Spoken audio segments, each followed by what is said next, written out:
Yaşınız qanchada? 52'de. 52 жаштасыз. Сиз бүгүн мага эмне даттануу менен келдиңиз? İç katı koyuyor. İç катуу. Канчадан бери ичиңиз катат? 1,5 ay oldu. 1,5 ай.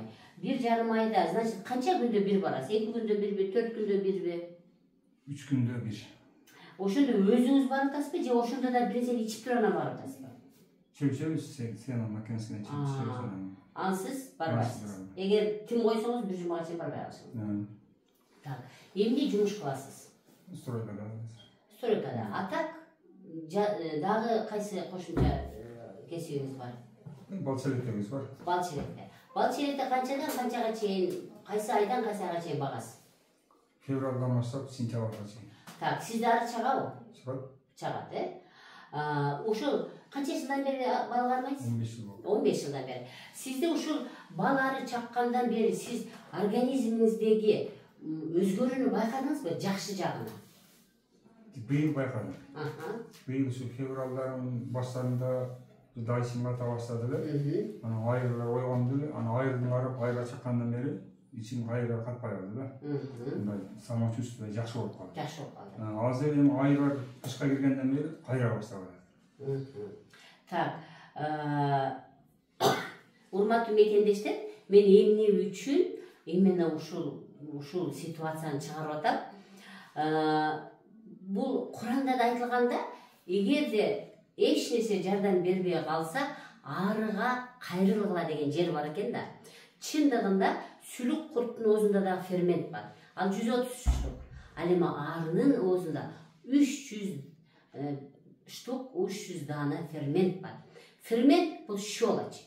Ким мени дайым угуп жүргөн болсо, адамдын кан тамырынын ичинде кызыл кан тамыр болобу, көк кан тамыр болобу, без тамыр болобу, адамдын шилекейи болобу, адамдын ушул мен жогоруда айткандарды щелочтуусу көбүрөөк болуш керек деген норма бар да. Ошо щелочь болуп турганда гана адам оорубайт. Адам кислый средага, щелочная средана, кислый средага, башкача айтканда суук жана ысык деген эле кыргыз илгери экиле диагноз коюп койгон. Ошо ысыкчан болуп кеткенде кислая среда деп коет. Ошо кислая среда чоңоюп, бул кислая среда биздин pH 7,4төн аз болуп кеткенде адамда оорулар күчөп, адам өзүн ооруганын сезе баштайт. Ошол мезгилде арыны чактырсак, арынын оозундагы 300 фермент кирип, адамды щелочка айландырат дагы, адам оорубай калат да. Көрдүңөрбү? Сүлүктү койсок дагы, сүлүктүн оозунда фермент дагы адамга кирет дагы, канды кычкыл чөйрөдөн щелочь чөйрөгө айландырып, адамдын оорусу азайып, адам жакшы болуп, же профилактика болуп, адам оорубай калышы мүмкүн экен. Мен эмне үчүн абдан сурадым да, сиз ары багам дегенде эле мен сразу сурадым да, сизге ары жардам бердиби десем, ооба жардам берди деди. Ары чакпай калгандан кийин жардам бербей калды. Демек, мен бул жерден эмнени айтайын деп атам. Ушундай бизде кесипкөйлөр бар, бир эле ары кое берет да. Мисалы бирөө бар, бир эле сүлүк кое берет. Бирөө бар остеопат, бирөө бар кинезиолог, бирөө бар только чөп берет, бирөө бар только массаж жасайт. Көрдүңүзбү? Демек, биз бир эле методду колдонуу менен адамды жакшы кыла албайт экенбиз да.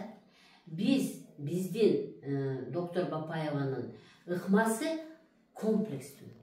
Арыны да чактырабыз, сүлүктү да коебуз, массажды да коебуз, курт менен да иштейбиз, курсак менен иштейбиз, без менен иштейбиз. Көрдүңүзбү? Мына ошондо гана адамды 2 жыл көзөмөлдө турса, адам оору дегенди унутат дагы, врач дегенди унутат экен.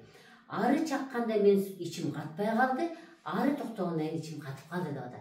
Демек, бул адамга биз висцерал массажды, лимфа массажды, канына витамин терапияны, ичегини тазалоодон кийин гана бул адам ушул азыркы айткан ич катуудан кутулат. Эми сиз ичим катып калат деп коркосуз, коркконуңуздан эмнени кылып атасыз? Эми тамак аз ичип атасызбы?